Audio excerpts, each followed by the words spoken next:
Segera akan Anda ikuti Kojah Sastra bersama saya Ribut Ahwandi.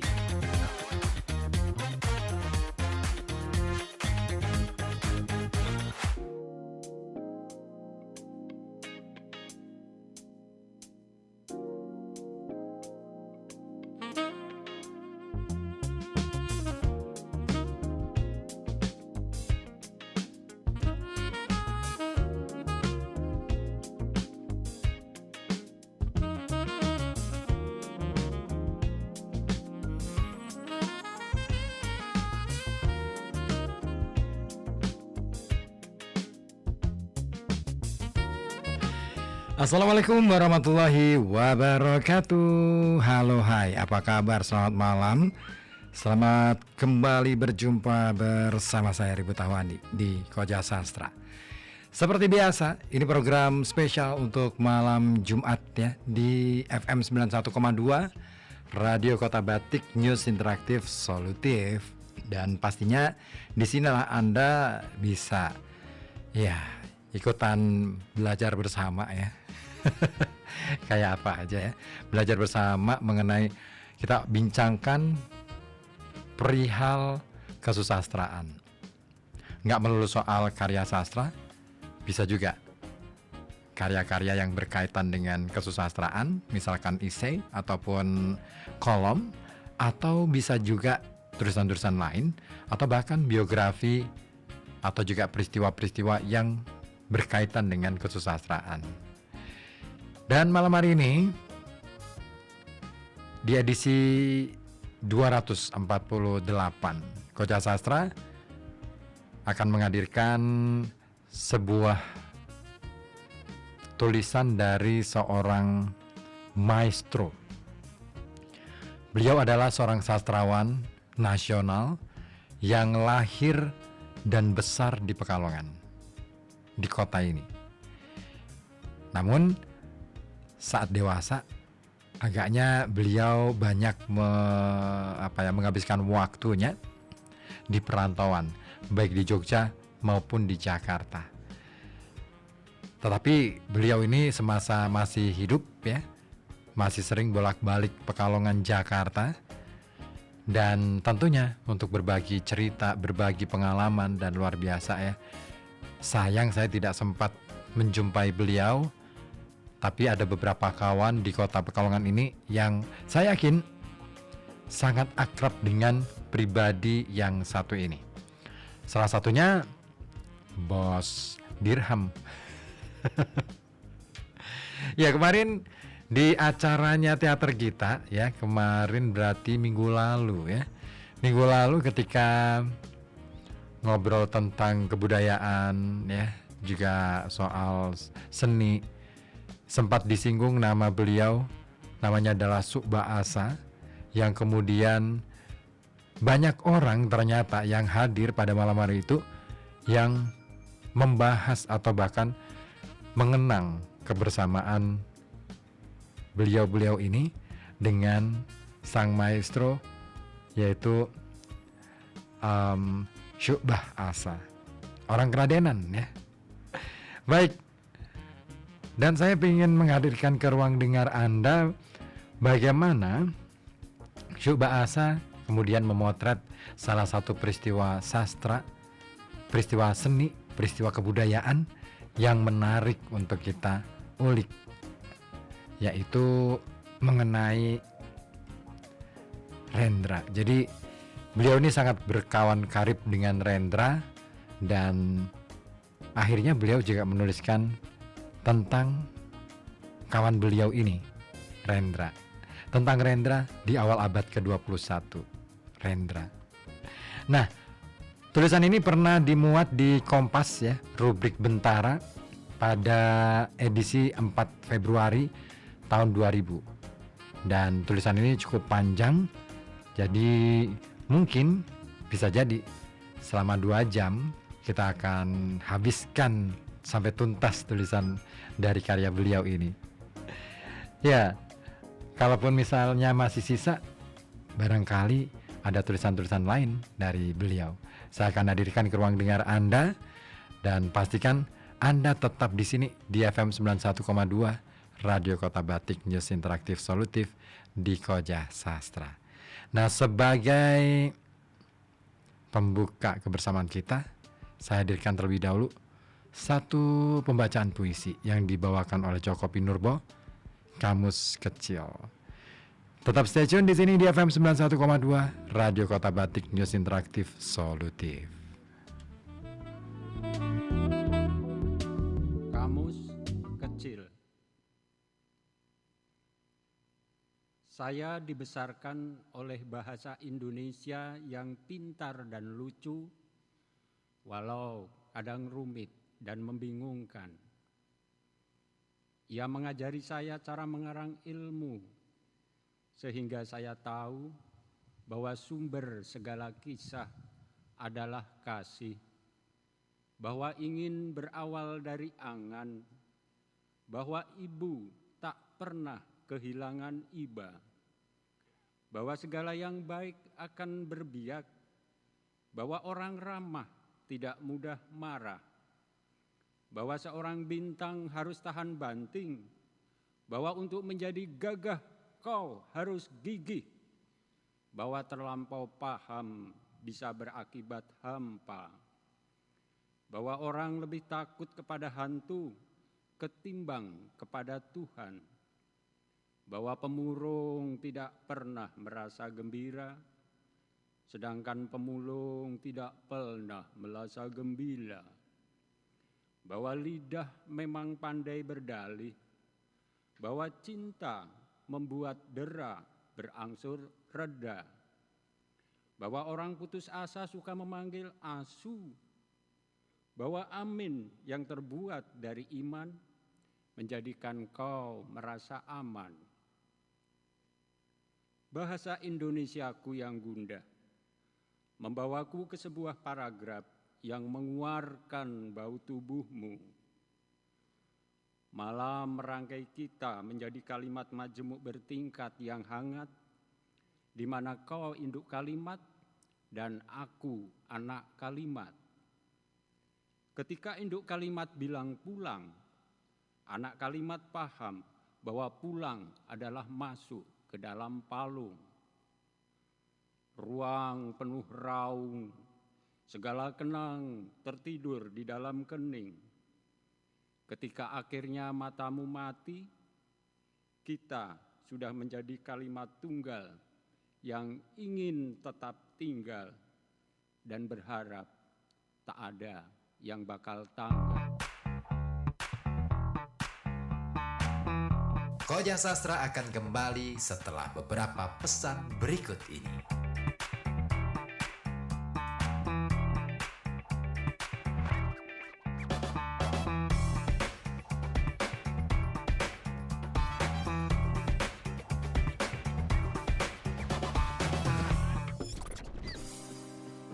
Punya karya puisi, cerpen, atau esai, atau rekaman pembacaan puisi, rekaman pembacaan cerpen, atau juga rekaman musikalisasi puisi kamu? Kirimkan saja ke Koja Sastra.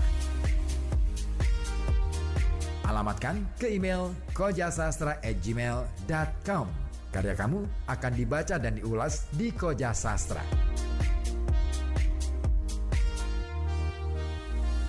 Simak acaranya hanya di FM 91,2 Radio Kota Batik setiap Kamis pukul 19 sampai 21.00. Kamu juga bisa pantengin via live streaming di channel YouTube Koja Sastra. Dengan ilmu pengetahuan kita bangun peradaban, dengan teknologi kita bangun kemajuan, dan dengan sastra kita bangun kehalusan budi dalam berkebudayaan. Salam sastra, salam Koja Sastra.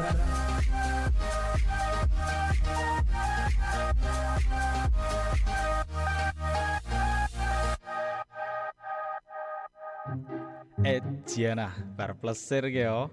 Oleh-oleh hera. Oleh-oleh lempoh tok lim. Gaya sih. Plesir bicara tuh hadoh. Yo lempoh tok. Lah terus nandi? Museum batik bae ra. Sing pedek, murah, tur bisa karo sinau macem-macem batik senusantara barang.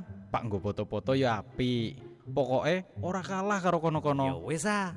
Les, OTW.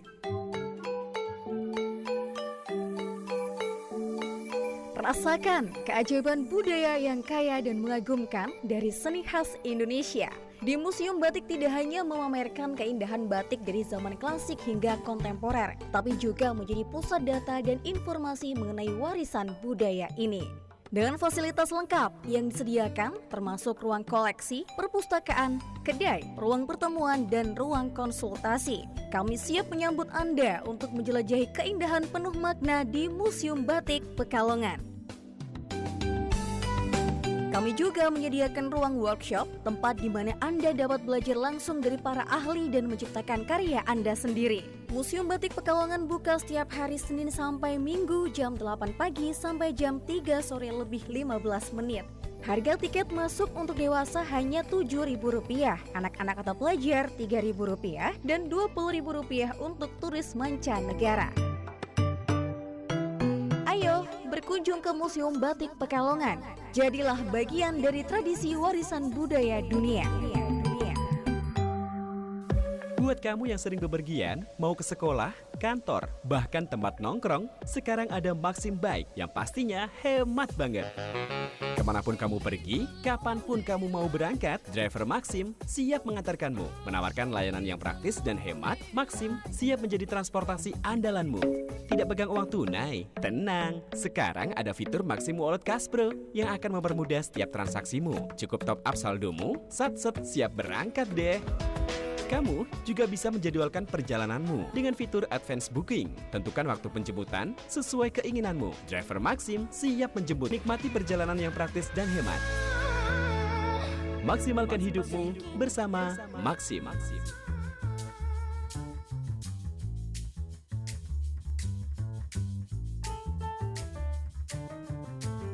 Anda masih menyimak Kojah Sastra bersama saya Ribut Ahwandi hanya di FM 91,2 Radio Kota Batik.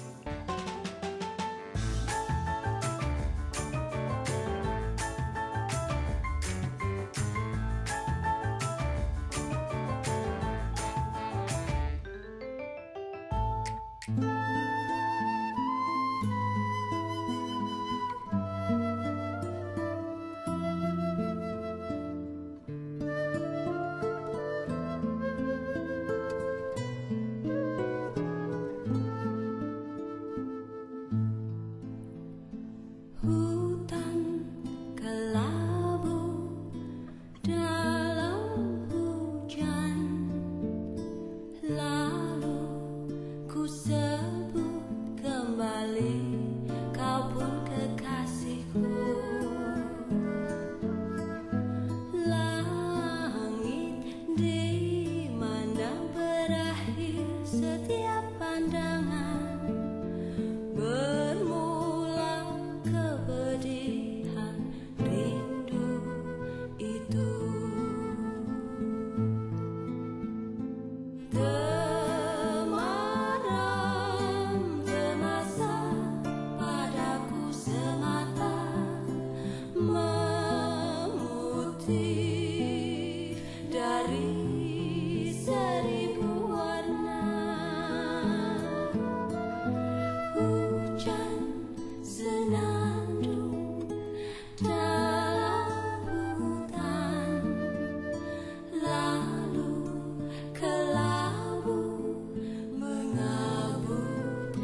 Ya, balik lagi ya di Koja Sastra di FM 91,2 Radio Kota Batik, News Interaktif Solutif. Masih bersama saya Ribut Ahwandi di sini ya.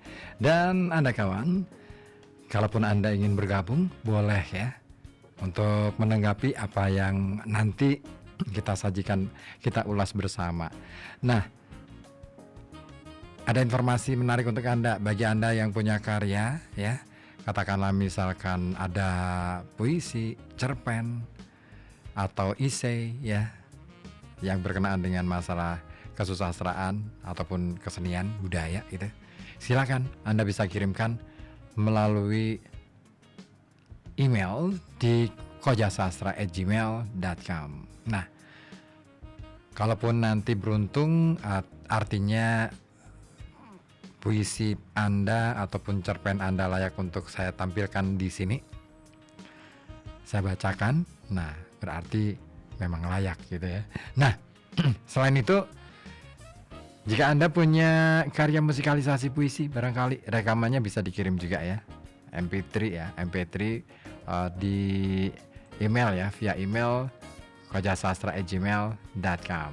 Nah, jadi bisa dimanfaatkan itu. Tapi memang saya harus melakukan kurasi terlebih dahulu supaya layak untuk ditampilkan di sini ya. Baik, saya akan bacakan satu tulisan dari Syu'bah Asa yang pernah dimuat di Kompas rubrik Bentara tanggal 4 Februari 25 tahun yang lalu. Rendra termasuk tokoh Indonesia abad ke-20 yang sempat melihat matahari 1 Januari 2000. Akankah ia tetap besar untuk abad ke-21?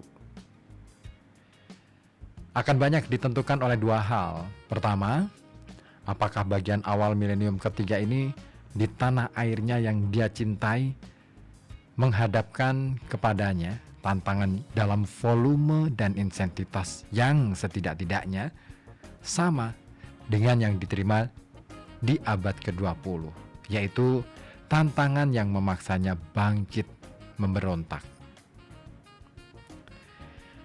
Rendra memang seorang seniman pemberontak.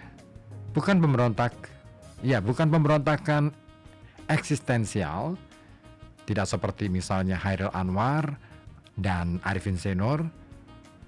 Bila Hairil Anwar itu menggugat keberadaan surga, yang kata Masyumi dan Muhammadiyah bersungai susu dan di sana bidadari beribu ya. Bila Arifin selalu saja bertanya mengapa kepada Tuhan atau kepada hidup lewat drama-dramanya, bagi Rendra hal-hal seperti Tuhan, hidup, atau nasib sama sekali bukan untuk dipertanyakan. Rendra bukan orang yang sulit. Ia menerima segalanya sebagai kewajaran bahwa ada Tuhan, seperti juga ada agama. Kalaupun di tahun 1970 ia berpindah ke agama Islam, itu sebuah pemilihan yang menunjukkan bahwa agama apapun yang dipilih, bagi seniman yang lahir di tengah keluarga Katolik Solo pada 7 November 1935 ini adalah penting dan memang seharusnya. Dengan kata lain, bukan sesuatu yang layak dipertimbangkan, juga bukan sekadar sarana pamrih di luar pamrih batin. Saat-saat kepindahan agama pada Rendra, seperti yang disaksikan penulis ini sendiri, maksudnya adalah Syu'bah Asa, adalah saat-saat pergulatan spiritualnya yang intens. Ia misalnya menyembunyikan wajahnya di antara kedua lutut dan menangis. Dalam periode itulah ia menghasilkan Kasih Barzanji, sebuah kolase nyanyi syair gerak warna yang belum pernah ada yang seperti itu, yang religiositasnya dikatakan oleh seorang penonton dari Perancis di Taman Ismail Marzuki, Jakarta, memancar-mancar keluar dari hanya bingkai sebuah agama tertentu. Dalam pengertian itulah Rendra seorang religius. Itu tidak hanya tampak dalam karya yang sebuah itu, melainkan juga dalam lakon lain yang sama-sama merupakan puncak. Oedipus Rex. Ini naskah Sophocles yang memberi kesempatan seniman ini antara lain dengan memanfaatkan topeng-topeng kreasi Danarto dalam gaya purba, menghidupkan suasana keagamaan yang begitu mistis dan menarik dialog puitis yang bergetar dan penuh emosi antara para dewa di langit dan manusia di bumi ke atas panggung. Ada ide keagungan yang pada cita rasa keagamaan Rendra. Tidak peduli apakah itu barisan para dewa Yunani dalam bayangan istana-istana mereka di Gunung Olimpia, barangkali bisa pula gedung-gedung gereja yang kukuh tinggi di periode keberagamaan Katolik seniman ini, dan juga bisa bayangan para sufi asketis syahid dengan masjid model Nusantara yang kuno, dengan wirid mereka yang menyebarkan suasana khusyuk setengah gaib seperti yang dipancarkan lewat kasidah Barzanji. Kalimat yang dipilih Rendra sebagai moto pementasan kasidah ini cocok sekali dengan keberagamaan yang pada dasarnya tidak berubah sejak semula. Kalimat itu berbunyi merindukan nabi dan orang suci. Itulah bagian awal tulisan ini. Agaknya menarik ya, bahwa kedekatan antara Rendra dengan Syu'bah Asa ini luar biasa. Karena Syu'bah Asa benar-benar melihat dengan mata kepala sendiri bagaimana proses religiusitas Rendra terbentuk. Dan beliau adalah salah satu yang akhirnya membenturkan Rendra pada gejolak batin yang luar biasa, diaduk-aduk semuanya sampai akhirnya ya begitulah, sampai Rendra akhirnya menemukan jalannya. Nah, keren. Silakan Anda yang ingin komentar boleh ya melalui WhatsApp di 08554200912. Oke. Ada Bu Sri Astuti di Batang. Acaranya apa ini? Acaranya Koja Sastra, Ibu. Oke. Koja Sastra itu saya harus menjelaskan lagi nih. Kita ngobrolin tentang dunia kesusastraan. Nah, malam hari ini tema yang saya ambil adalah yang saya ketengahkan untuk saya hadirkan ke ruang dengar Anda, membaca pikiran sang maestro Syu'bah Asa. Seorang sastrawan besar asal Pekalongan yang berkontribusi besar pula bagi kehidupan kesenian dan kebudayaan di Jakarta pada waktu itu, termasuk menjadi salah seorang yang ikut membesarkan nama Dewan Kesenian Jakarta. Baik, saya akan kembali, tapi terimalah satu persembahan dari dua ibu, sebuah musikalisasi puisi, judulnya Gadis Kecil, dari puisinya Sapardi Djoko Damono.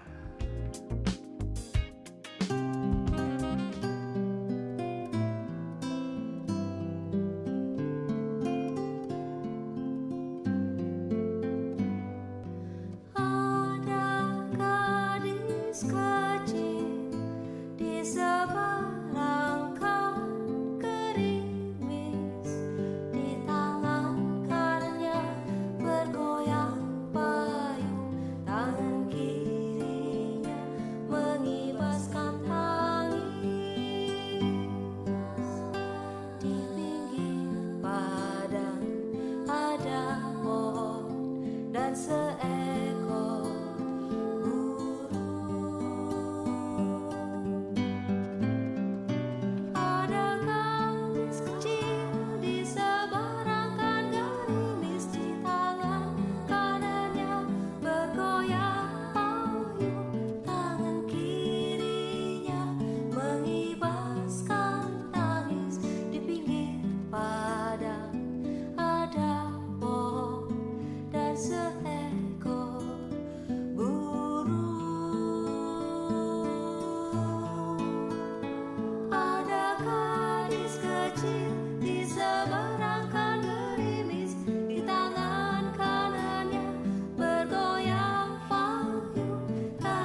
dan seekor burung.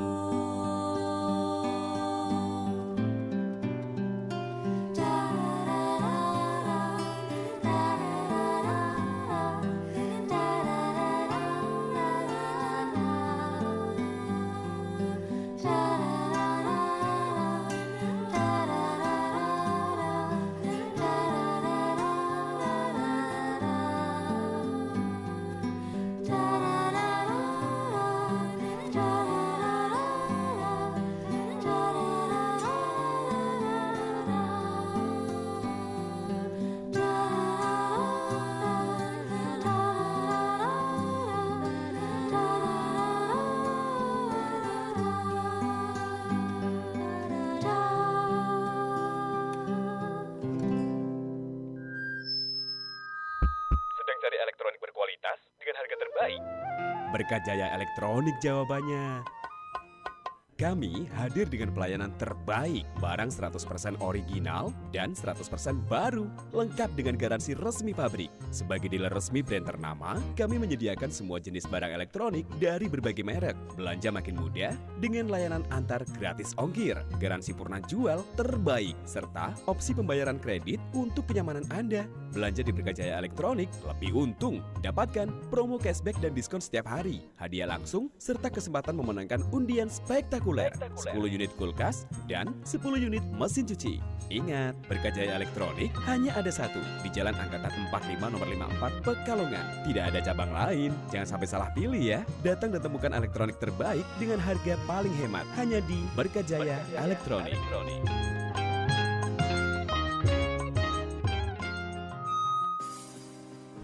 Punya karya puisi, cerpen, atau esai, atau rekaman pembacaan puisi, rekaman pembacaan cerpen, atau juga rekaman musikalisasi puisi kamu. Kirimkan saja ke Koja Sastra.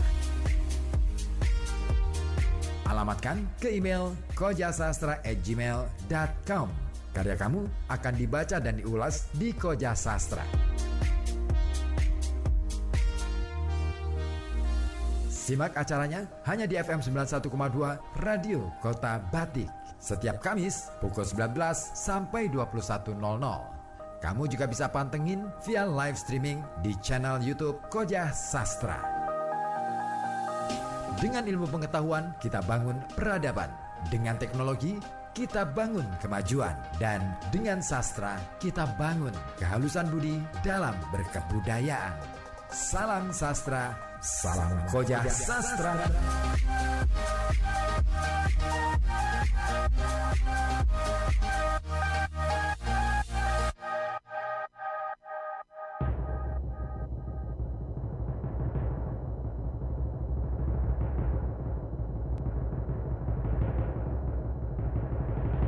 Mau kesempatan emas?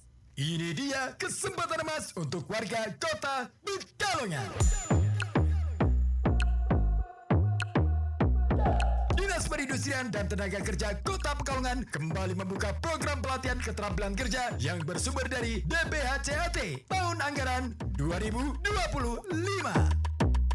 Pelatihan tersedia di berbagai tempat di BLK. Dengan 15 kejuruan selama 30 hari, masing-masing kejuruan bisa diikuti 16 peserta. Di BLK Komunitas untuk 16 peserta. Juga dibuka di LPKS untuk 16 peserta per kejuruan selama 20 hari. Serta pelatihan khusus bagi buruh rokok di PT Urip Sugiarto atau MPS. Tunggu dulu. Selain pelatihan, kamu juga bisa dapatkan tas ransel, tote bag, modul, kemeja, konsumsi, serta uang transport. Info lengkap bisa kamu cek di Instagram @dinperinaker_Kota Pekalongan. Melalui pelatihan kerja, kita wujudkan masyarakat yang terampil, produktif, dan kompeten.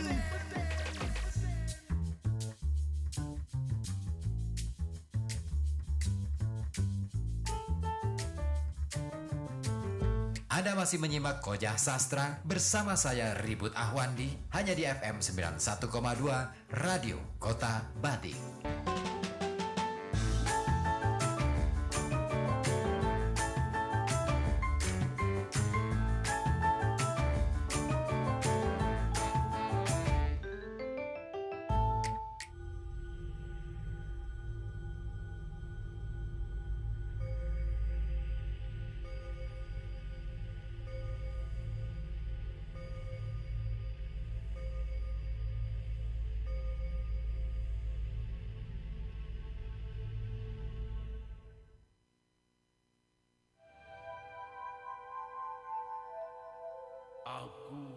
tulis sajak ini untuk menghibur hatimu. Sementara kau kenangkan encokmu, kenangkanlah pula masa remaja kita yang gemilang, dan juga masa depan kita yang hampir rampung dan dengan lega akan kita lunaskan. Kita tidaklah sendiri dan terasing dengan nasib kita, karena soalnya adalah hukum sejarah kehidupan. Suka duka kita bukanlah istimewa, karena setiap orang mengalaminya. Hidup tidaklah untuk mengeluh dan mengadu. Hidup adalah untuk mengolah hidup, bekerja membalik tanah, memasuki rahasia langit dan samudra, serta mencipta dan mengukir dunia. Kita menyandang tugas karena tugas adalah tugas, bukannya demi surga atau neraka, tetapi demi kehormatan seorang manusia. Karena sesungguhnya kita bukan debu, meski kita telah reot, tua renta dan telat. Kita adalah kepribadian, dan harga kita adalah kehormatan kita. Tolehlah lagi ke belakang, ke masa silam yang tak seorang pun kuasa menghapusnya. Lihatlah betapa tahun-tahun penuh warna, 90 tahun yang dibelai napas kita, 90 tahun yang selalu bangkit melewatkan tahun-tahun lama yang porak-poranda. Dan kenangkanlah pula bagaimana kita dulu tersenyum senantiasa menghadapi langit dan bumi dan juga nasib kita. Kita tersenyum bukanlah karena bersandiwara, bukan karena senyuman adalah satu kedok, tetapi karena senyuman adalah satu sikap. Sikap kita untuk Tuhan, manusia sesama, nasib, dan kehidupan. Lihatlah 90 tahun penuh warna. Kenangkanlah bahwa kita telah selalu menolak menjadi koma. Kita menjadi goyah dan bongkok karena usia nampaknya lebih kuat dari kita. Tapi bukan karena kita telah terkalahkan. Aku tulis sajak ini untuk menghibur hatimu. Sementara kau kenangkan encokmu, kenangkanlah pula bahwa kita ditantang 100 dewa.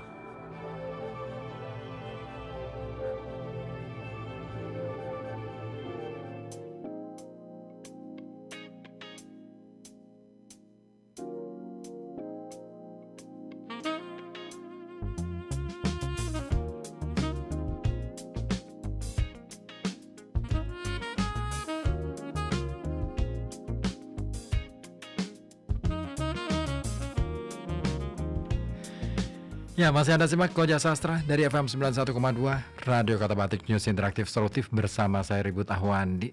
Dan baru saja kita simak bersama sebuah sajak ya yang dibacakan oleh W.S. Rendra, sajak seorang tua untuk istrinya. Ya, dalam banget sih puisinya. Tapi saya tidak sedang berbicara soal itu. Saya masih akan mengajak Anda untuk mengulas tulisan dari Syu'bah Asa yang mencoba memotret kawan seperjuangannya W.S. Rendra, mendiang W.S. Rendra. Tadi sudah kita singgung ya, bagaimana kemudian Rendra di mata Syu'bah Asa adalah boleh dibilang prototipe dari perlawanan, pemberontakan yang sebenarnya bukan pemberontakan eksistensial sebagaimana yang dilakukan oleh Chairil Anwar maupun Arifin Zainur. Ketika Chairil Anwar mempertanyakan keberadaan surga, sementara Arifin Zainur selalu menanyakan mengapa kepada Tuhan ya. Bagi Rendra hal-hal seperti itu, Tuhan, agama, hidup, nasib, bukanlah untuk dipertanyakan. Tetapi ya, kalau kita baca, kalau kita cermati puisi yang tadi ya, jelas bahwa ya mesti menjadi pelaksanaan. Ini adalah tugas kita untuk memaknai kehidupan. Nah, lalu bagaimana di bagian berikutnya? Nah, ini dia bagian dari tulisan Syu'bah Asa mengenai Rendra. Dia beri judul kecil, Gedung Besar di Latar Belakang. Agama bagi Rendra adalah tempat berlindung, seperti juga budaya Jawa dan gedung besar di latar belakang, di mana Rendra berdiri dengan molek di depannya. Dia bisa di dalam dan bisa di luar, tetapi dia tidak bisa kehilangan itu. Begitulah sejak awal. Sejak ia menulis sajak-sajak percintaannya yang bagus dengan Sunarti, yang kemudian menjadi istrinya, dengan simbol-simbol agama Katolik seperti lonceng-lonceng gereja dan malaikat-malaikat kecil yang bergelantungan di lidah-lidahnya. Dengan kata lain, agama bukan wacana debat. Benar bahwa Oedipus Rex tak lain cerita pemberontakan manusia kepada takdir sewenang-wenang dari para dewata.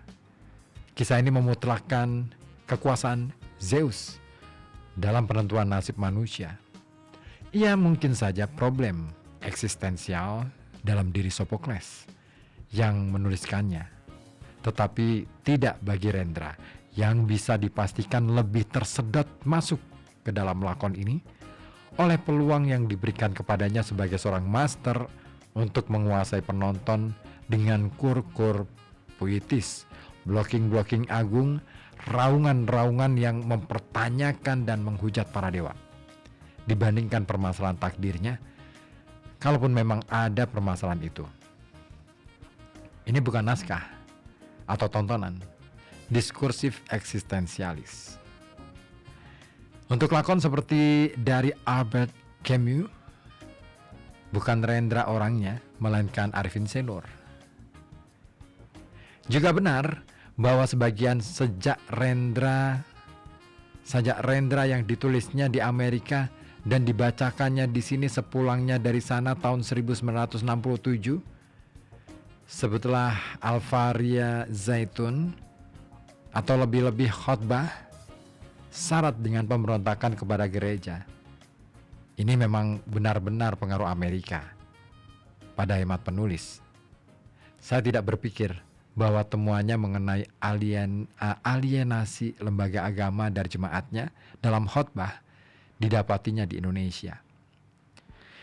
Ya mungkin oleh Amerika, seperti halnya Rick dari Corona, sajak tentang anak muda pedalaman sana yang hilang di tengah belantara pencakar langit Manhattan. Dalam Maria Zaitun disodorkan penolakan pastor untuk memberkati Maria, pelacur yang diajar penyakit kelamin dan terlunta-lunta. Dan akhirnya, kebahagiaan besar Maria yang di saat ajal merasa bersetubuh dengan laki-laki yang dicintainya. Maria melihat jelas di kedua telapak tangan jagoannya itu, juga kedua telapak kaki, terdapat bekas luka yang besar. Dalam iman Kristiani, Yesus memang wafat dipaku di kayu salib. Menjadi jelas, yang diberontak Rendra tidak lain lembaga, bukan dogma, dan bukan eksistensi agama. Tidak pernah Rendra kelihatan punya perhatian berlebih-lebihan kepada yang itu, dogma, meskipun ia bukan tidak memilih. Yang merangsang Rendra selalu pelahirannya. Tubuh-tubuh yang menurut cara pandangnya bisa mengimpit roh. Dalam hal Maria Zaitun, malahan bisa dikatakan bahwa yang diserangnya sebenarnya hipokrisi agama. Hal yang teoretis bisa saja tidak hanya menyangkut kalangan Kristiani. Ya, pada bagian kedua ini, Syuk Bahasa mencoba mencermati bagaimana kemudian beberapa pementasan yang dilakukan oleh Rendra ataupun beberapa sajak yang ditulis oleh Rendra ini menunjukkan betapa Rendra sebenarnya sedang melakukan pewacanaan, ya, membaca ulang tafsir terhadap agama yang jadi bukan agamanya tetapi lebih pada tafsirnya. Nah, itulah yang dilakukan oleh Rendra dalam sajak-sajak maupun beberapa pementasan yang luar biasa. Rendra di mata Syuk Bahasa. Nah, sepertinya hal ini menegaskan betapa sangat pentingnya kita mencoba untuk memahami, menyelami pemikiran tokoh kita Syuk Bahasa ini dari cara beliau melihat ataupun mengamati peristiwa yang disodorkan oleh W.S. Rendra. Dahsyat. Baik, saya akan sapa terlebih dahulu yang sudah masuk di 08554209112. Ada Syafiq Aulia di Keradenan, tetangganya Syuk Bahasa nih ya. Tadi sore kan ngaku ya. Ya, Assalamualaikum, Waalaikumsalam, selamat malam Mas Ribut. Malam ini saya merinding karena pembahasan malam ini tentang pemikiran Bapak Syuk Bahasa yang mana beliau sangat luar biasa, tapi amat disayangkan di tempat kelahirannya atau di tempat tinggalnya tidak banyak yang tahu tentang karya-karya beliau. Dan saya pun secara sekilas-sekilas saja. Nah, melalui Koja Sastra, kalau bisa mengulas siapa beliau tentunya saya senang sekali karena saya jadi tahu siapa beliau. Ya, beberapa edisi yang lalu sudah sempat saya bahas juga ya, sedikit ngulik tentang biografinya. Tetapi ini ada satu kesempatan untuk Anda kawan yang mungkin malam hari ini tengah menikmati kebersamaan ini di Koja Sastra. Di sekitar bulan Agustus nanti pada saat bulan purnama, teman-teman dari teater kita ya akan menggelar yang namanya Sastra Purnama. Nah, di mana tempatnya ada di, ya kalau memungkinkan nanti akan diumumkan ya soal teknisnya. Tetapi yang jelas nanti kita akan coba ulas mengenai lebih dalam lagi tentang who is he, who is Syuk Bahasa. Siapa itu Syuk Bahasa? Nah, datang, saksikan, jadilah bagian dari peristiwa kebudayaan Kota Pekalongan ini. Penting banget. Ya, kebudayaan tidak lahir hanya dari kebiasaan-kebiasaan, tradisi-tradisi yang sudah ada. Kebudayaan tidak hanya lahir dari kesenian, melulu hanya kesenian, tetapi kebudayaan bisa lahir dari pemikiran. Makanya kalau kita belajar tentang kebudayaan nih ya, secara akademis ya, kita akan tahu bahwa ternyata wujud kebudayaan itu ada 3 yang paling yang paling vital. Pertama, ide, gagasan, pikiran. Nah, melalui pikiran-pikiran itulah manusia pada akhirnya mencoba untuk merumuskan tentang formula apa yang bisa diterapkan dalam kehidupan manusia itu untuk mengelola kehidupan yang lebih baik. Maka akan lahir yang namanya tata nilai, norma, hukum, aturan, dan lain sebagainya. Dari situlah kemudian lahir pula yang namanya tradisi. Nah, tradisi inilah yang kemudian membaluti ya. Jadi cara menyebarkan pemikiran itu bisa melalui tradisi, dalam banyak tradisi. Nah, di dalam tradisi ini banyak elemen-elemen yang hadir bersamaan. Ya, ada bahasa, ada kesenian, ada religiusitas ya, terus ada lagi sistem kekuasaan, sistem sosial, politik ya, terus ada lagi di dalamnya nanti juga akan berkenaan dengan sistem ekonomi yang dibangun oleh masyarakat secara bersama-sama, sampai kemudian teknologi ya, dan juga yang satunya lagi kesenian. Nah, balutan di dalam tradisi itu ya selalu ada elemen-elemen itu hadir. Kenapa? Untuk menarik minat, untuk membuat orang jadi istilahnya merasa memiliki tradisi itu, dan tentunya membuat orang lebih peduli dengan kehidupan yang sedang dilangsungkan. Lalu apalagi setelah itu? Artefak. Bentuk dari kebudayaan yang lain adalah artefak, benda-benda.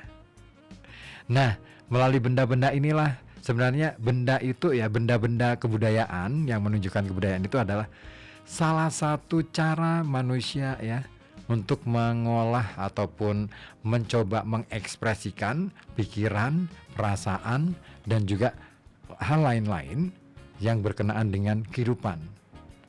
Mencoba memaknai kehidupan melalui artefak. Nah, artefak itu tidak hanya benda dalam konteks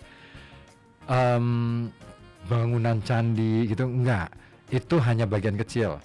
Benda-benda itu bisa juga naskah, bisa juga alat-alat yang digunakan dalam menjalankan pekerjaan. Nah, contoh paling sederhana misalkan, karena masyarakat ini budayanya misalkan adalah agraris atau pertanian, maka alat-alat yang digunakan pasti tidak jauh-jauh ya dalam perjalanan sejarahnya. Itu pasti ada cangkul, celurit, terus apalagi linggis dan lain sebagainya. Tapi kemudian berevolusi nih ke kebudayaan ya, selalu dinamis. Di era mesin maka kemudian ditemukan yang namanya traktor. Kalau dulu nggak ada traktor, pakainya kerbau dengan garu gitu kan. Nah, itulah bukan kemajuan, perubahan ataupun pergeseran kebudayaan. Nah, begitu. Oke. Jadi ini ya, ngelantur kemana-mana. Baik, masih akan saya temani Anda di perjalanan Koja Sastra, pastinya sampai pukul 9 malam. Terima kasih yang sudah bergabung, berkenan untuk hadir di 0855420912. Ditunggu juga yang lainnya untuk bisa ikutan bergabung ya, memberikan komentar atau sekadar say hi, boleh aja ya. Baik, Koja Sastra masih akan dilanjut sampai pukul 9 malam nanti. Sekarang saya ingin hadirkan sajak cintanya W.S. Rendra, judulnya Haima.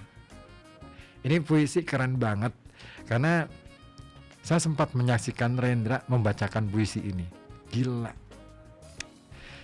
Di atas panggung. Dahsyat. Pokoknya dahsyat. Mau dengar? Yuk kita simak bersama. Di sini di FM 91,2 Radio Kota Batik, News Interaktif Solutif di Koja Sastra.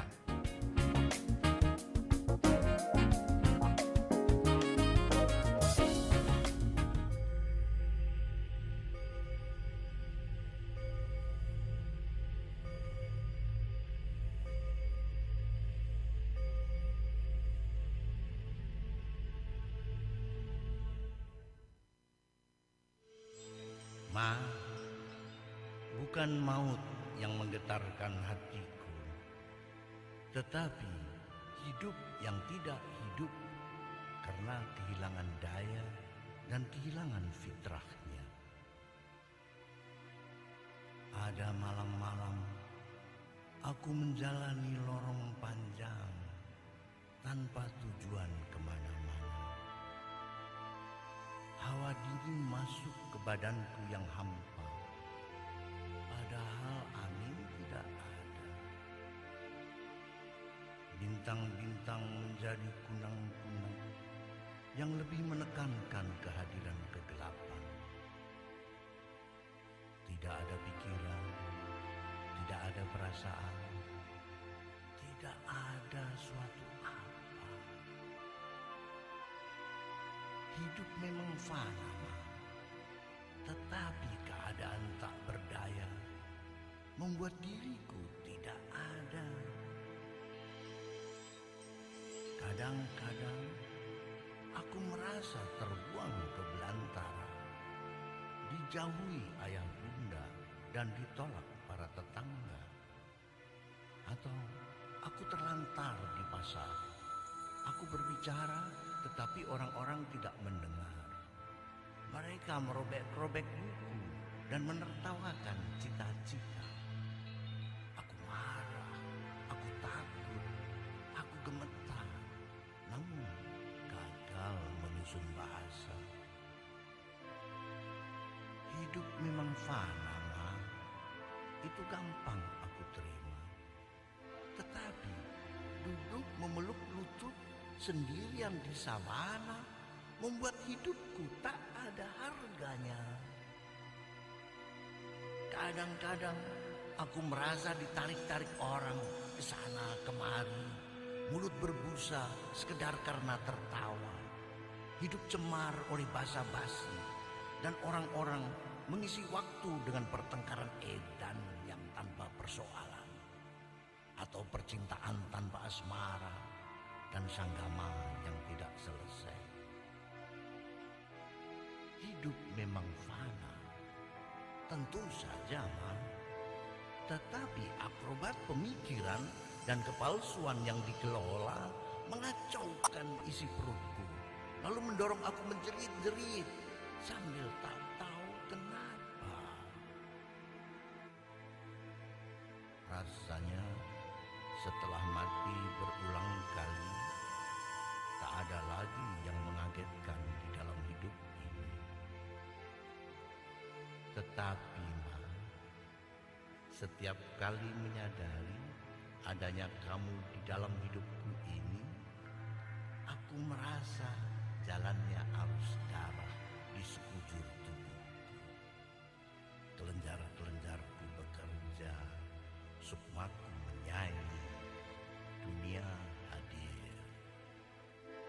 Cicak di tembok berbunyi, tukang kebun kedengaran berbicara kepada putranya.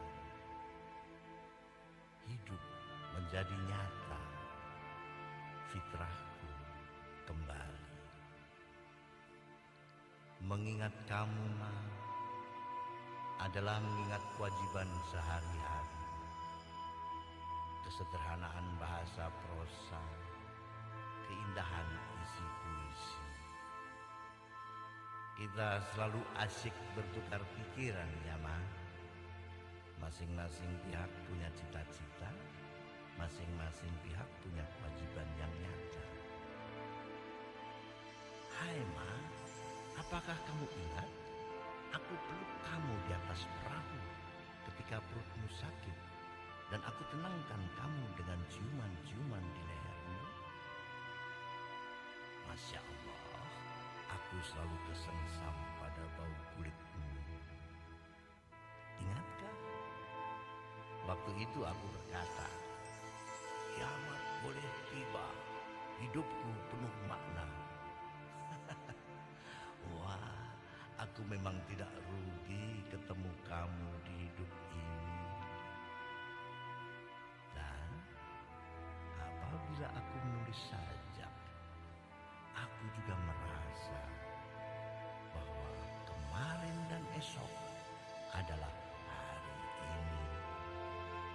Bencana dan keberuntungan sama saja.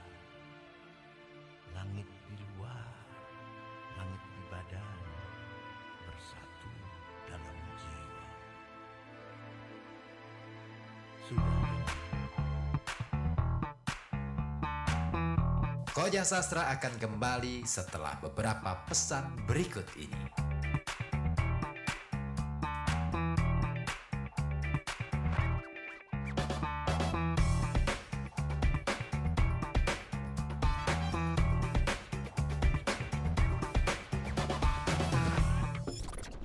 Pokoknya komplit welit gendeng seng, Pak. Ya wis Bu, rasa nunggu minggu ngarep saiki kita. Kuwi iklan TWL po. Iya, TWL Pantai Pasir Kencana. Lah, rego tiketnya piro saiki? Lah kuwi mau jare nek dino Senin tekan Kemis cuma 15.000. Terus nek pas weekend utawa Jumat tekan Minggu regane 20.000. Lah nek nggo pelajar utawa mahasiswa koyo dhewe kuwi ono rega khususé apa ora? Yo mesti ono ra. Lah piye? Dhewe sidone ngatake acara ning kono bae po. Cocok. Selain panggonane pedhek, wahanane juga oke. Terus ya kuwi rega tiketnya ya murah. Apa maneh kanggo pelajar koyo dhewe. Di pantai pasir kencana, oh indahnya bersama kita Hayo, berkunjung ke Pantai Pasir Kencana, Kota Pekalongan. Tunggu apa lagi? Selain tempatnya nyaman, di sana juga banyak wahana permainan yang disiapkan. Serta ada harga khusus untuk anak-anak ataupun pelajar, hanya dengan menunjukkan kartu pelajar. Datang dan nikmati hari ceriamu hanya di Taman Wisata Laut Pantai Pasir Kencana, Kota Pekalongan, yang buka dari jam 6:30 pagi hingga 9 malam. Taman Wisata Laut Pantai Pasir Kencana, Kota Pekalongan, wisata air Kota Pekalongan. Bahagia bersama di Pasir Kencana.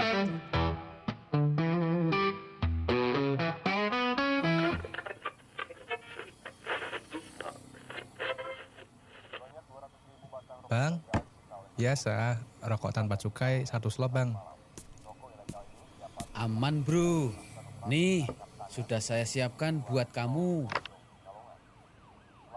Gawat bro, ada mobil patroli. Tahu nggak kamu, rokok tanpa cukai atau rokok ilegal bukan cuma merusak kesehatan, tapi juga melanggar hukum. Rokok ilegal mengandung bahan berbahaya, bisa merusak kesehatan kamu. Makanya jangan sekali-kali melanggar Undang-Undang Republik Indonesia Nomor 39 Tahun 2007. Selain kena denda besar, kamu juga bisa dipenjara. Mau dipenjara? Makanya dukung dong Indonesia dengan memilih rokok yang sah. Beli rokok hanya di tempat yang terdaftar dan sah. Jangan pilih yang ilegal. Rokok ilegal murah sih, tapi berbahaya. Ayo, gempur rokok ilegal. Punya karya puisi, cerpen, atau ise? Atau rekaman pembacaan puisi, rekaman pembacaan cerpen, atau juga rekaman musikalisasi puisi kamu? Kirimkan saja ke Koja Sastra. Alamatkan ke email kojasastra@gmail.com. Karya kamu akan dibaca dan diulas di Koja Sastra. Simak acaranya hanya di FM 91,2 Radio Kota Batik. Setiap Kamis pukul 19 sampai 21.00. Kamu juga bisa pantengin via live streaming di channel YouTube Koja Sastra. Dengan ilmu pengetahuan, kita bangun peradaban. Dengan teknologi, kita bangun kemajuan. Dan dengan sastra, kita bangun kehalusan budi dalam berkebudayaan. Salam sastra, salam Koja Sastra.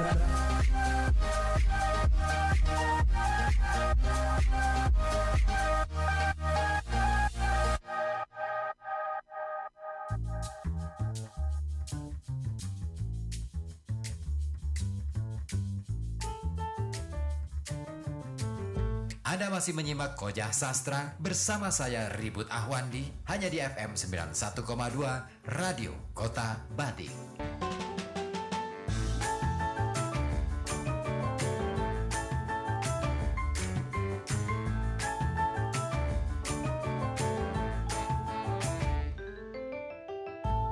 Orang-orang miskin di jalan, yang tinggal di dalam selokan, yang kalah di dalam pergulatan, yang diledek oleh impian, janganlah mereka ditinggal. Angin membawa bau baju mereka, rambut mereka melekat di bulan purnama. Wanita-wanita bunting berbaris di cakrawala, mengandung buah jalan raya. Orang-orang miskin, orang-orang berdosa, bayi gelap dalam batin, rumput dan lumut jalan raya, tak bisa kamu abaikan. Bila kamu remehkan mereka, di jalan kamu akan diburu bayangan, tidurmu akan penuh igauan, dan bahasa anak-anakmu sukar kamu terka. Jangan kamu bilang negara ini kaya, karena orang-orang miskin berkembang di kota dan di desa. Jangan kamu bilang dirimu kaya, bila tetanggamu makan bangkai kucingnya. Lambang negara ini mestinya terompah dan belaju. Dan perlu diusulkan agar tata negara Mataram jangan dikedepankan lagi. Orang-orang miskin di jalan masuk ke dalam tidur malam. Orang-orang perempuan bunga raya menyuapi para putramu. Tangan-tangan kotor dari jalanan meraba-raba kaca jendelamu. Mereka tak bisa kamu hindarkan. Jumlah mereka tak bisa kamu mistik jadi nol. Mereka akan menjadi pertanyaan yang mencegat ideologimu. Gigi mereka yang kuning akan meringis di muka agamamu. Kuman-kuman sipilis dan TBC dari ganggang gelap akan hinggap di gorden presidenan dan buku programa gedung kesenian. Orang-orang miskin berbaris sepanjang sejarah, bagai udara panas yang selalu ada, bagai gerimis yang selalu membayang. Orang-orang miskin mengangkat pisau-pisau mereka tertuju ke dada kita atau ke dada mereka sendiri. Oh, tenangkanlah. Orang-orang miskin juga berasal dari kemah Ibrahim.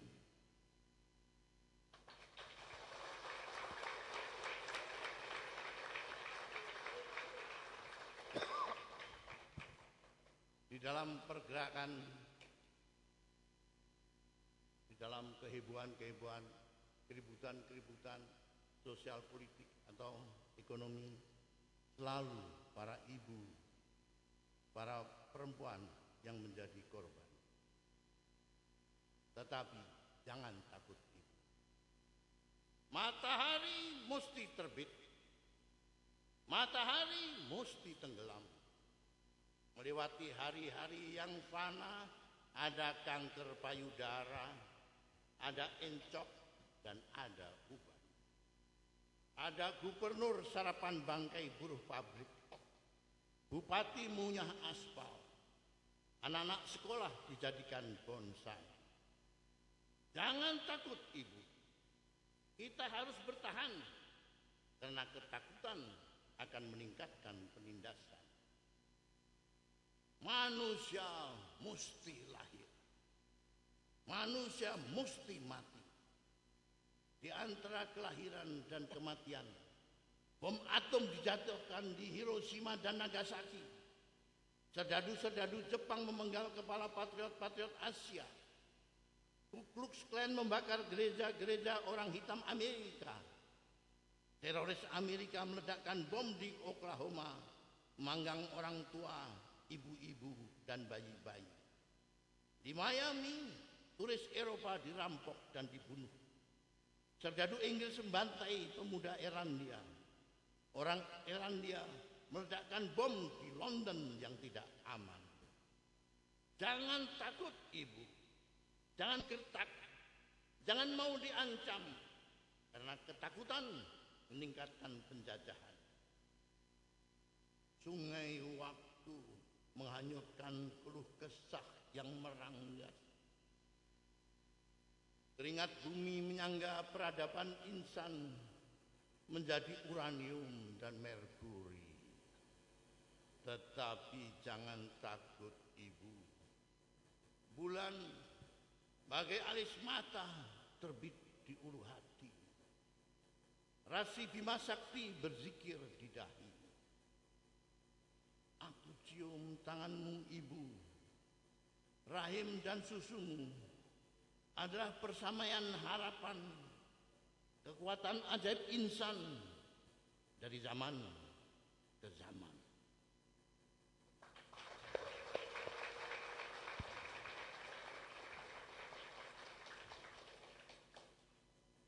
Sekali lagi tentang perempuan sebagai akibat dari pergaulan sosial ekonomi. Perempuan yang tergusur.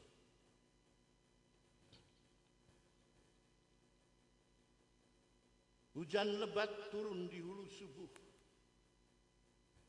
disertai angin gemuruh yang menerbangkan mimpi yang lalu tersangkut di ranting pohon. Aku terjaga dan termangu menatap rak buku-buku, mendengar suara hujan menghajar dinding rumah kayuku.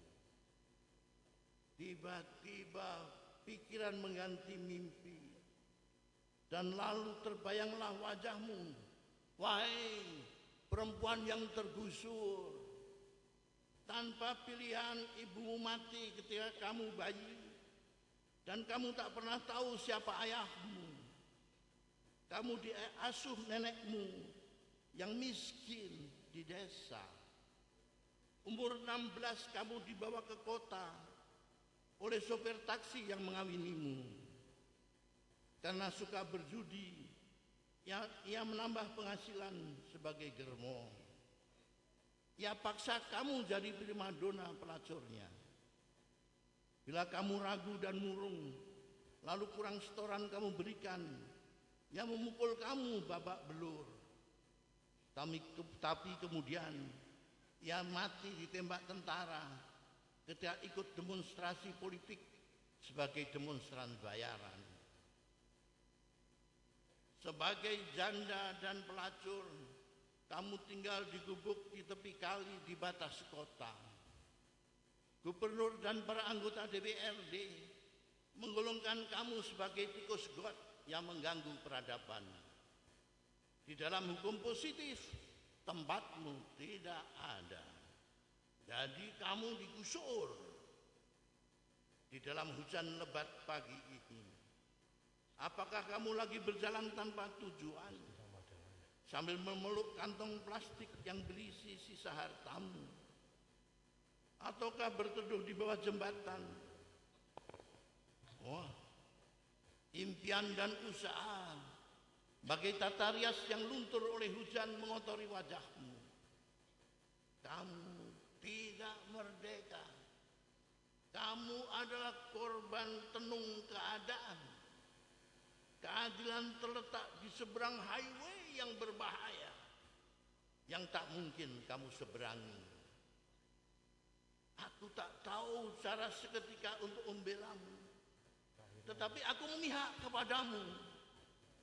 Dengan saja ini, bolehkah aku menyusut keringat dingin dari jidatmu? Oh cendawan peradaban, oh teka-teki keadilan. Waktu berjalan satu arah saja, tetapi ia bukan garis lurus. Ia penuh kelokan-kelokan yang mengejutkan, gunung dan jurang yang mengecilkan hati.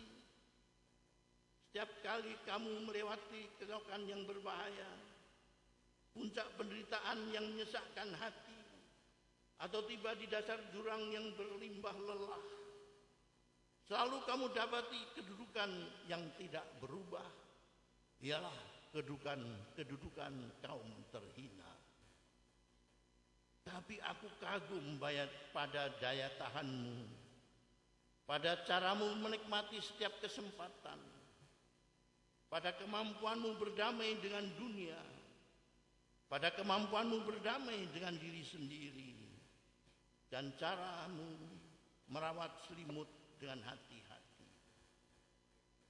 Ternyata di gurun pasir kehidupan yang penuh bencana, semak yang berduri bisa juga berbunga. Menyaksikan kamu tertawa karena melihat ada kelucuan di dalam ironi. Diam-diam aku memuja kamu di hatiku ini.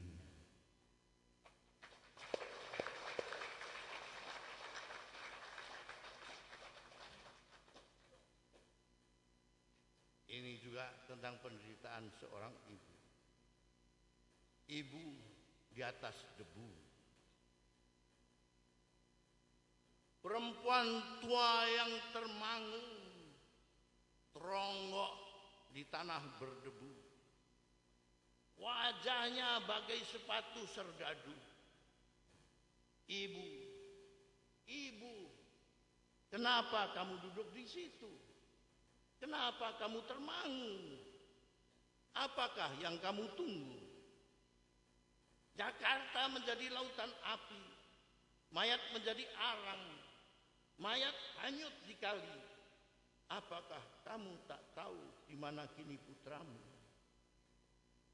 Perempuan tua yang termangu, sendiri, sepi, mengarungi waktu.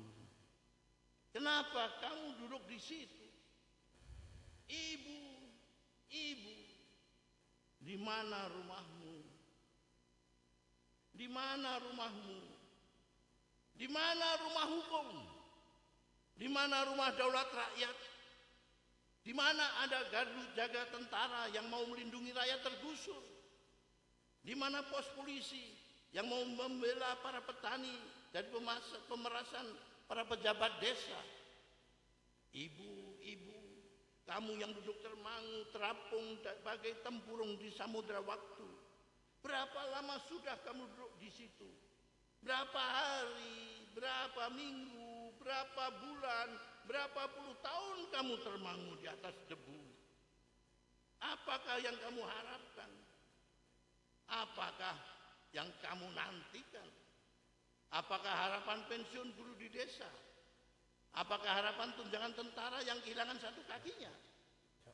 Siapa yang mencuri laba dari rotan di hutan? Siapa yang menjarah kekayaan lautan? Ibu, ibu, dari mana asalmu? Apakah kamu dari Ambon, dari Aceh, dari Kalimantan, dari Irian? Nusantara, Nusantara, untayan jamrut yang tenggelam di lumpur, pengantin yang koyak-koyak dandanannya, dicemarkan tangan asing, tergolek di kebun kelapa yang kaya raya. Indonesia, Indonesia, kamu lihatkah itu ibu kita duduk di situ, teronggok di atas debu, tak jelas menatap apa, mata kosong tetapi mengandung tuntutan, terbatuk-batuk, suara batuk seperti ketukan lemah di pintu, tapi mulutnya terus membisu. Indonesia, Indonesia, dengarlah suara batuk itu, suara batuk ibu itu, terbatuk-batuk, suara batuk dari sampah sejarah yang hanyut di kali. Rakyat malah khianat, ingatase sampean pejabat karo rakyat malah khianat tanpa.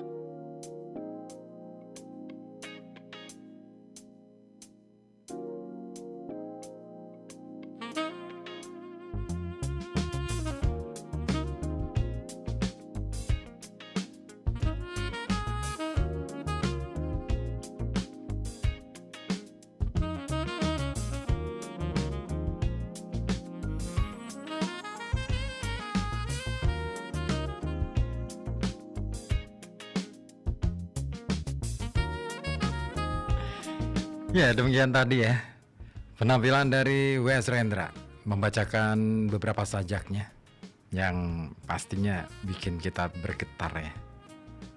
Tapi itulah Rendra, dan itu pula yang dicatat oleh Syuk Ba'asa, tokoh sastrawan asal Pekalongan yang turut membesarkan Jakarta pada waktu itu. Baik, saya akan lanjutkan lagi pembacaan kita terhadap tulisan Syuk Ba'asa mengenai Rendra. Pada bagian berikutnya, ia membubuhkan judul kecil tempat berdiri yang paling teguh. Namun, arti Maria Zaitun yang terutama ialah betapapun sebagai sajak pembelaan orang kecil. Disinilah sebenarnya tempat berdiri Rendra yang paling teguh. Sejak dramanya Orang-orang di Tikungan Jalan pada tahun 1954 sudah bisa dilihat di mana simpati sastrawan muda ini diletakkan. Tidak ada seniman sejati yang tidak mencintai orang-orang papa, tentu saja. Tetapi tema Chairil Anwar bukanlah tema orang miskin. Juga tema-tema Taufik Ismail, Sapardi Djoko Damono, Sutarji Halsumbahri, Gunawan Muhammad, Subagio Sastrowardoyo atau siapapun sebagian besar. Kecuali seperti Putu Wijaya dan Arifin Senor. Bedanya, bila Putu hidup akrab dengan kawan-kawan gembelnya dan cekikian bersama mereka, sementara Arifin menyanyikan nasib para jelata dan nasib yang dihubungkannya dengan desain besar kosmis. Rendra mengebrak untuk kepentingan orang-orang terlempar itu. Tidak kepada langit atau hidup, melainkan kepada dunia, kepada lingkungan yang nyata. Pertama, Maria Zaitun yang liris dan pahit itu akan segera mendapat temannya yang sarkastis. Bersatulah pelacur-pelacur ibu kota, bersama dengan pesan pencopet kepada pacarnya. Dua yang terakhir itu penelanjangan hipokrasi besar-besaran. Yang pertama, pelacur sehubungan dengan kaum lelaki yang selalu saja menuding dan meludahi para tunawisusila, tetapi alih-alih memikirkan nasib mereka secara culas, memanfaatkan perempuan-perempuan itu habis-habisan. Rendra dengan nalurinya yang memang binal menghasut mereka mogok untuk bikin laki-laki puyeng katanya, dan berdemonstrasi dengan kutang-kutang dan seterusnya sebagai bendera. Sedangkan yang kedua, dalam pesan pencopet, kemuakan luar biasa itu dituangkan dalam wujud segabung nasihat moral yang betul-betul miring. Itu merupakan pembalikan semua norma dan kaidah akhlak yang benar di masa ketika sajak itu ditulis, yang dalam kenyataannya memang merupakan nilai-nilai real dalam masyarakat yang munafik, tidak adil dan bobrok. Dan dilanjutkan lagi dengan judul kecil disebabkan oleh sistem. Kebobrokan itu disebabkan oleh sistem. Itulah kemudian sasaran kedua dari pemberontakan Rendra, dari yang mengungkung orang-orang kecil kepada yang mengungkung bangsa. Tidak bisa dikatakan bahwa yang kedua ini konsekuensi dari yang pertama, karena baik pemberontakan dalam rangka membela orang-orang yang tersingkirkan maupun dalam rangka melawan sistem tiranik, kedua-duanya lahir dari ibu kandung yang pada Rendra tampak sebagai semangat besar kebebasan manusia dan fairness, rasa keadilan yang adalah kebenaran. Kebebasan itu ia gunakan untuk menggebrak sistem itu, menggugat ketidakadilan yang menindas di era yang disebut Orde Baru. Rendra barangkali seniman yang paling banyak berurusan dengan pemerintah, bukan karena ideologi, keanggotaan partai, atau semacam Pramudia Anantatur. Segera sepulangnya dari Amerika tahun 1967, sesudah nomor-nomor kecil oleh-olehnya dari sana dan nomor-nomor unggulnya seperti Oedipus Rex, Barzanji, dan Lysistrata, ia memasuki dekade 70-an sebagaimana seluruh rakyat Indonesia memasukinya, yakni di dalam situasi politik yang makin hangat. Partisipasinya dalam demonstrasi anti pembangunan Taman Mini Indonesia Indah direncanakan dengan biaya 10,5 miliar rupiah. Jumlah luar biasa untuk tahun 70. Dengan lahan yang dipaksa beli dari rakyat dengan harga Rp50 sampai Rp100 per meter persegi, adalah tindakan perlawanan eksplisit Rendra yang pertama bersama Arief Budiman, tokoh demonstran pelopor. Semangat perlawanan kemudian ditumbuhkan dalam karya-karyanya sesudah itu. Mastodon dan Burung Kondor yang menggemparkan karena keberaniannya memakai gedung olahraga Senayan, bercerita tentang gajah-gajah raksasa yang menginjak-injak rakyat dan burung-burung kebebasan dengan tokoh pusat resi atau rasul kehidupan dimainkan Rendra sendiri yang berkhotbah di tengah situasi kelaliman dan ketidaktentuan. Suku Naga bercerita tentang sebuah alam yang dirusakkan mesin raksasa pembangunan yang korup dan tidak punya hati. Sekda adalah ejekan kepada pejabat. Seorang penyair yang tangguh dalam teknik oral dan sangat peka kepada pengaruh bunyi. Rendra menyiram kampus demi kampus dengan pembacaan sajak-sajak perlawanannya yang penuh gelora. Potret pembangunan dalam puisi yang terbit pada tahun 1980 misalnya, lebih punya makna dibaca di hadapan massa daripada diresapkan sendirian. Tentu, dengan semangat protes yang luar biasa itu, tidak semua karyanya bagus. Namun ketika orang menyatakan mencium bau pamflet dalam sajak-sajak mutakhirnya, ia malah menulis pamflet penyair. Betapapun memang ada di dunia ini karya-karyanya yang jelek. Misalnya karena desakan moral berujung pada politik yang terlalu praktis, yang tetap saja terasa keluar dari seorang penyair genial. Toh, sajak perlawanannya yang tergolong terakhir, orang-orang Rangkas Bitung yang juga menghadapi pelarangan pembacaannya di Taman Ismail Marzuki atau di tempat-tempat lain, bukan main menyentuh dan bukan main menggugah. Ia salah satu sajaknya yang paling indah. Di pinggiran ke tengah kancah, satu hal kelihatan, Rendra sudah menggeser dunia kesenimanan dari posisi pinggiran persis ke tengah-tengah kancah. Belum pernah rasanya dalam sejarah modern tanah air yang satu abad selalu terasa demikian relevan dengan kehidupan bangsa. Bukan berwujud gerakan khas intelektual yang lewat kendaraan seperti majalah Pujangga Baru mendukung cita-cita kemerdekaan. Betapapun ia harus dianggap salah satu mata air, bukan pula aktivitas perorangan yang tak melibatkan massa, meski dengan prestasi gemilang seperti dari Hairil Anwar. Lebih dari kegiatan mereka, di tangan Rendra, teater dan puisi seakan-akan berhasil menggalang kekuatan-kekuatan yang dinilai sebagai musuh nurani bangsa itu sendiri. Rendra sempat menjadi lambang perlawanan Orde Baru. Ia bertemu dengan Panglima Komando Pemulihan Keamanan dan Ketertiban atau Pangkop Kamtib Jenderal Sumitro. Sesuatu yang waktu itu bukan main-main. Ia ditahan di tengah suasana aksi-aksi mahasiswa pada tahun 1978. Ia menyerang pemerintah, ia menyerang tentara. Karya-karyanya ditakuti dan dilarang dipentaskan, termasuk Mastodon di Yogyakarta dan Sekda di Taman Ismail Marzuki. Ia dicekal dari kepergian ke luar negeri. Tidak diberi exit permit untuk Australia dan seterusnya. Ia sudah bukan hanya seniman, ia salah satu tokoh penting abad ke-20. Pemerintah sendiri yang membuatnya besar. Dan karena kembali ke urusan kita, jawaban pertanyaan mengenai apakah akan tetap besar, haruskah itu di abad ke-12, maksud kami 21, untuk sebagiannya bergantung pada apa atau ada atau tidaknya tantangan kebebasan itu.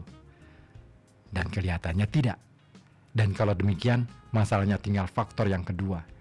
Apakah bakat yang demikian besar, yang dari segi lain telah mengantarkannya ke kedudukan salah seorang pembaru teater modern Indonesia, akan tetap mampu meletakkan prestasi-prestasinya yang unggul di bidang yang lebih murni, di luar yang berhubungan dengan politik, dalam posisi yang tidak hanya pinggiran, tetapi persis seperti dulu, di tengah tatapan mata seluruh publik nasional. Itulah Rendra di mata Syuk Bahasa. Masih panjang tulisan Syuk Bahasa menyoal Rendra. Dan saya mau sapa terlebih dahulu yang sudah bergabung untuk malam hari ini. Ada Bani Adam di Ponolawen. Hadir dari awal, nyimak sambil ikhtiar menjemput rezeki ilahi. Aku suka puisi. Waktu SMP aku suka nulis puisi dan aktif di kegiatan mading di sekolah. Nah, boleh tuh dilanjutkan lagi. Bikin puisi tentang pengalaman Mas Bani Adam sebagai seorang penambal ban. Asik tuh. Sehat selalu buat Mas Ribut, tetap semangat. Oke. Baik. Masih akan dilanjutkan kebersamaan kita di Koja Sastra, tapi sebelumnya kita simak terlebih dahulu satu musikalisasi puisi yang sempat menggemparkan dunia Indonesia ya, dibawakan oleh Kantata Samsara, Bunga Matahari.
Oke, masih dilanjut kebersamaan kita di Koja Sastra di FM 91,2 Radio Kota Batik News Interaktif Solutif.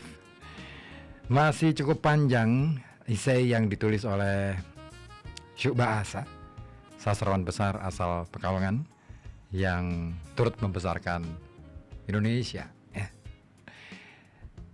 Di bagian berikutnya ada judul kecil, kerja besar perombakan teater. Nah, ini semacam pengamatan Syuk Ba'asa terhadap apa yang dilakukan oleh Rendra. Begitu pulang dari Amerika tahun 1967, Rendra memperkenalkan nomor-nomor yang disebut Arif Budiman sebagai teater mini kata. Tontonan-tontonan kecil yang hanya gerak, hanya keindahan murni dengan sugesti dari komposisi-komposisi panggung sederhana dan akting tanpa bicara, dengan hanya desis, lenguh, atau geram, termasuk yang diberinya judul bebop atau vignette kata-kata. Ini mengguncangkan lingkaran kecil seniman. Untuk pertama kalinya mereka melihat ada sandiwara tanpa cerita. Lalu orang-orang berdebat. Itu bibit pembaruan. Tidak sangat orisinal memang. 10 tahun setelah keberadaan Rendra di Amerika.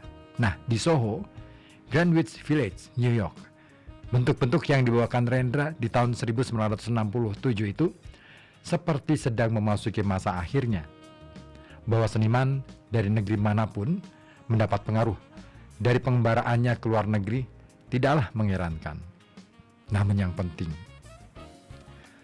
pengkhianatan pertama kepada pemutlakan cerita itulah yang menjadi gerbang bagi pembaruan teater Indonesia yang pribumi. Yakni ketika timbul kesadaran, terutama dengan dibangunnya Taman Ismail Marzuki di bawah pemerintahan Ali Sadikin, tonggak perkembangan budaya yang penting sekali di abad ke-20 mengenai keharusan membangun teater kontemporer kita sendiri yang berangkat dari gudang besar bahan-bahan kita sendiri.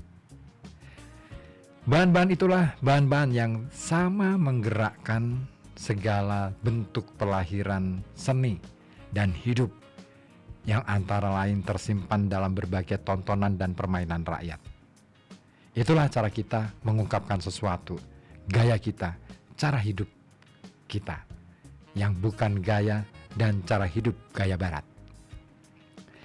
Dimulai oleh Arifin Senor dengan pementasan lakonnya Mega-Mega, karya-karya gelombang baru dari 3 serangkai Rendra, Arifin, dan Putu Wijaya, atau 4 bersama Sardono Wikusumo dari teater tari, menjadi tidak terbendung di tahun 1970-an.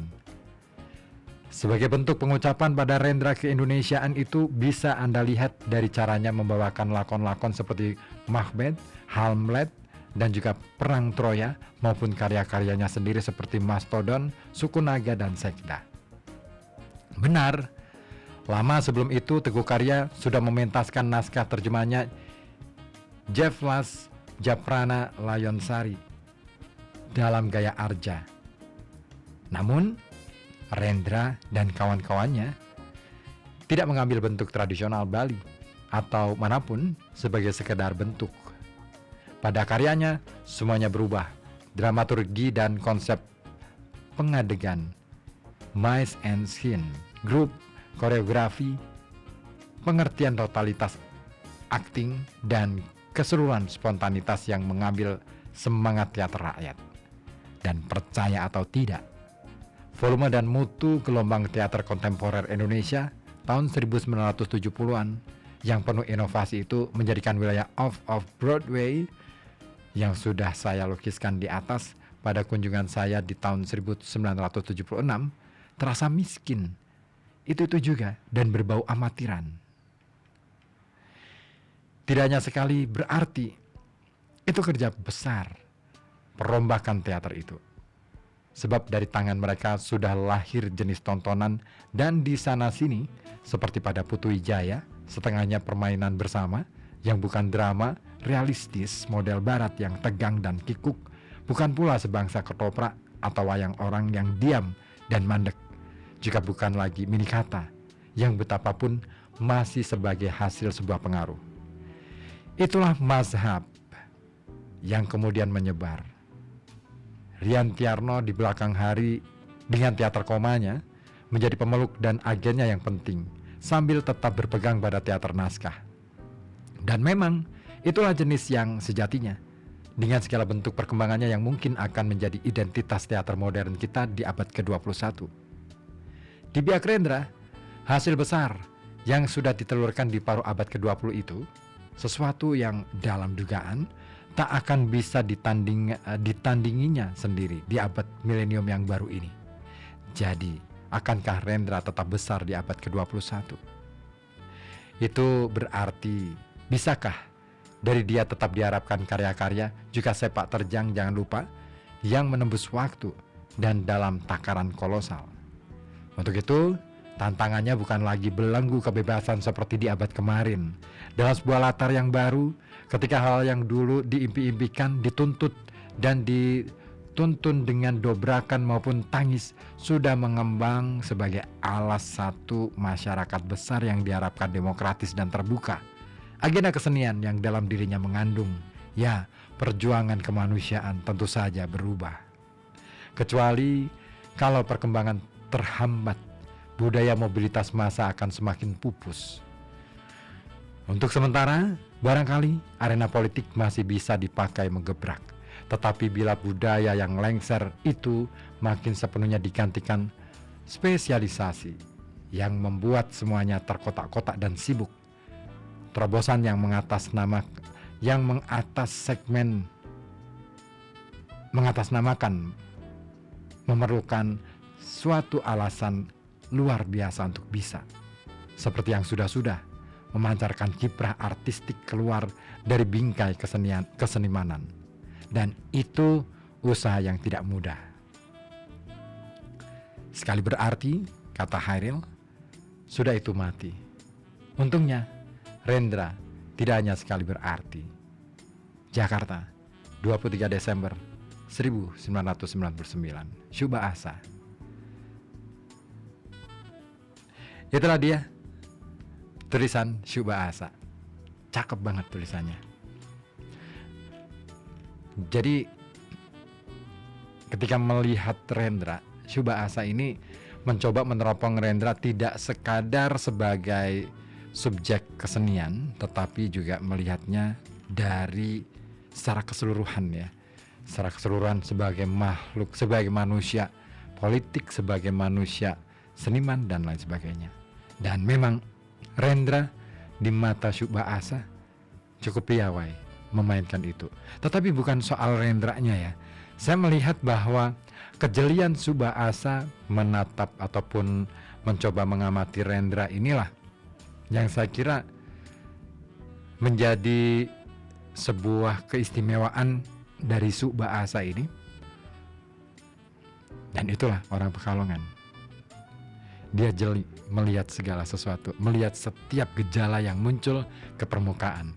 Nah, persoalannya adalah apakah kemampuan yang seperti ini memang menjadi prototipe atau semacam apa ya istilahnya watak dasar, ya, dari orang Pekalongan? Saya tidak tahu, Anda yang lebih tahu, dan pastikan Anda, saya belum tahu ya, bulan purnama kapan datangnya, ya. Datang saja di Sastra Purnama yang akan digelar oleh teater kita dan akan mengusung nama Syuba Asa. Tunggu aja deh pengumumannya. Ini masih dipersiapkan, masih digodok, ya. Oke. Tanpa panjang lebar, saya rasa saya cukupkan di sini kebersamaan kita di perjalanan Koja Sastra. Kita sambung lagi minggu depan dengan tema-tema, dengan topik-topik yang jauh lebih dahsyat lagi.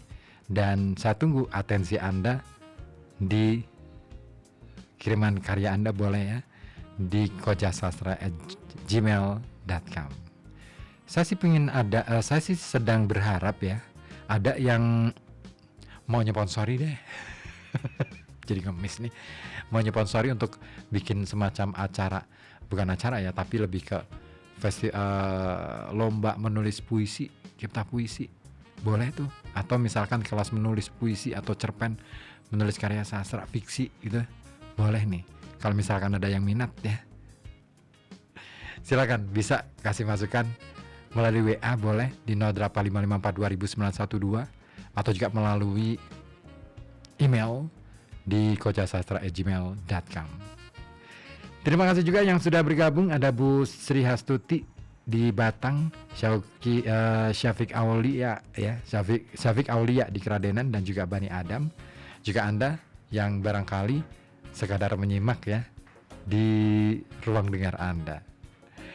Persembahan terakhir dari Rendra, saya ingin hadirkan ke ruang dengar Anda apa ya? Puisi yang mana ya? Ada puisi yang keren sebenarnya. Sebentar, saya carikan dulu untuk Anda.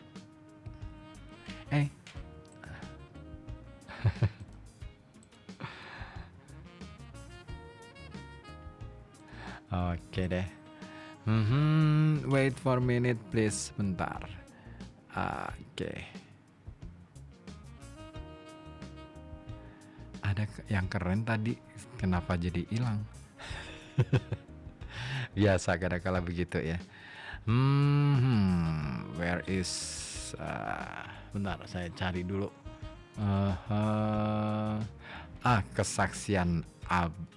Kesaksian akhir abad.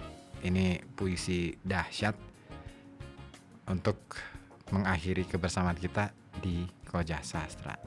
Pokoknya terima kasih atas kebersamaannya. Jumpa lagi minggu depan, dan jangan lupa nanti malam pukul 10 ada obrolan menarik untuk Anda. Seorang petualang perempuan petualang ya, yang akan hadir di studio ini untuk bercerita tentang pengalamannya selama berpetualang di alam raya ini. Mbak Eva, Anda bisa bergabung baik melalui saluran telepon 0285424474 ataupun melalui WhatsApp di 0855420091 di Rehat Malam. Saya Dibu Tahun pamit undur diri dari Koja Sastra, dan terima kasih. Wassalamualaikum warahmatullahi wabarakatuh. Salam sastra, salam untuk kita semua.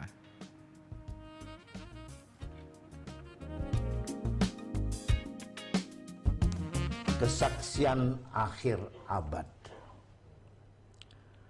Ratap tangis menerpa pintu kalbuku. Bau anyir darah mengganggu tidur malamku. Oh tikar tafakur. Oh bau sungai Tohor yang kotor. Bagaimana aku akan bisa membaca keadaan ini? Di atas atap kesepian nalar pikiran yang digalaukan oleh lampu-lampu kota yang bertengkar dengan malam, aku menyerukan namamu, wahai para leluhur Nusantara. Oh Sanjaya, leluhur dari kebudayaan tanah. Oh Purnawarman, leluhur dari kebudayaan air. Kedua wangsamu telah mampu mempersekutukan budaya tanah dan air. Oh Resi Kuturan, oh Resi Nerarte, empu-empu tampan yang penuh kedamaian, telah kamu ajarkan tatanan hidup yang aneka dan sejahtera yang dijaga oleh Dewan Hukum Adat. Oh bagaimana aku bisa mengerti bahasa bising dari bangsaku kini.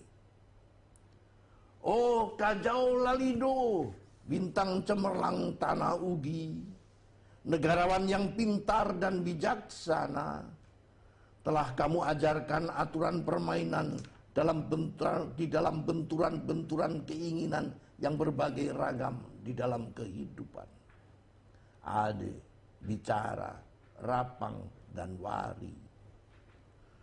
Oh lihatlah, wajah-wajah berdarah dan rahim yang diperkosa muncul dari puing-puing tatanan hidup yang porak-poranda.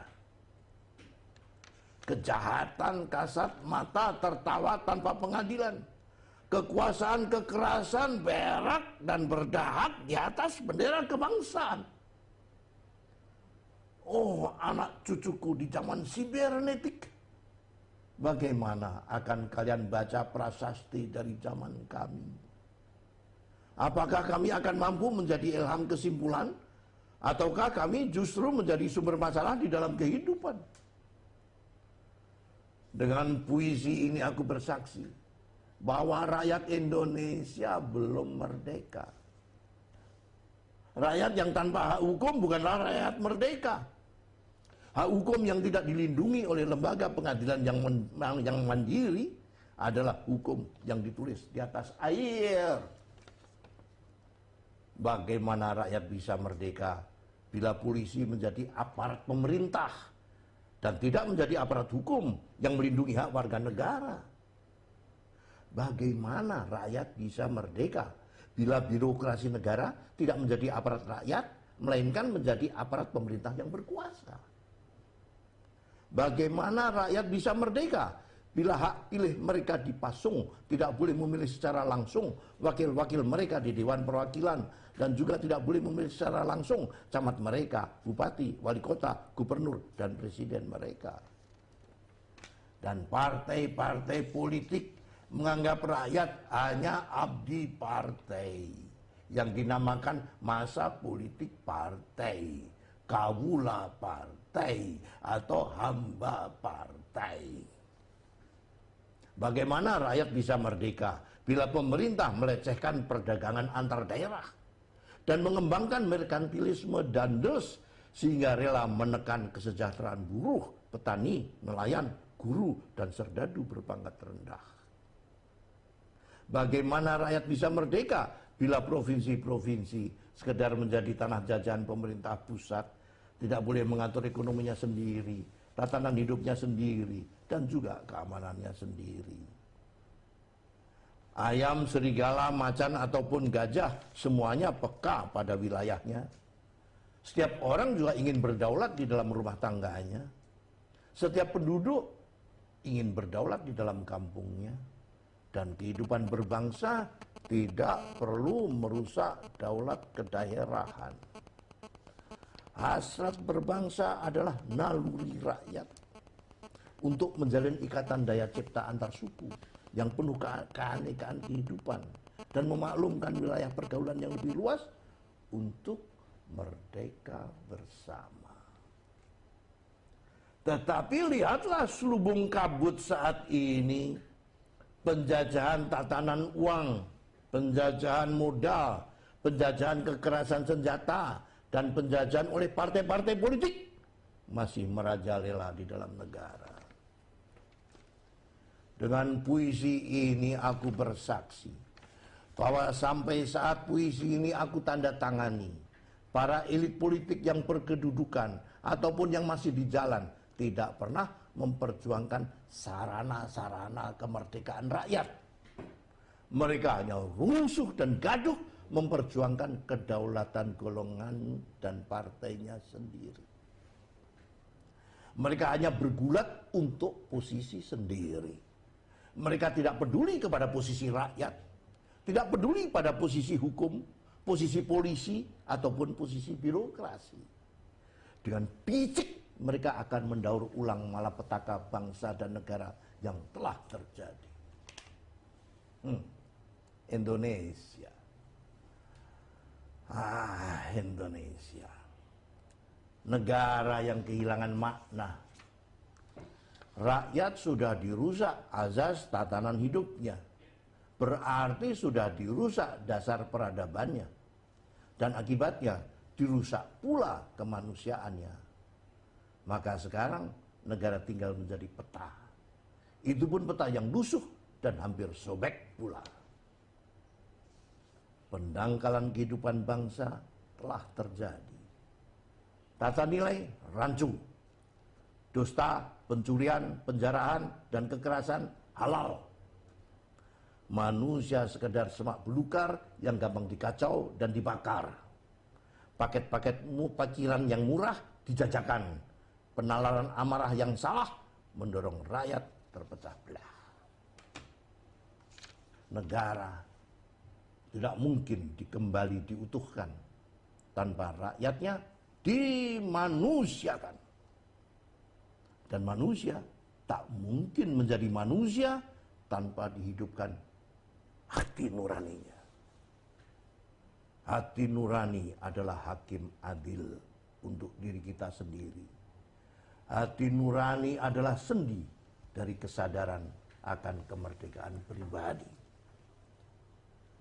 Dengan puisi ini aku bersaksi bahwa hati nurani itu meski dibakar tidak bisa menjadi abu.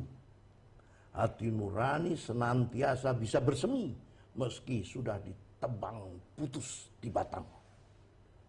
Begitulah fitrah manusia, ciptaan Tuhan yang Maha Esa.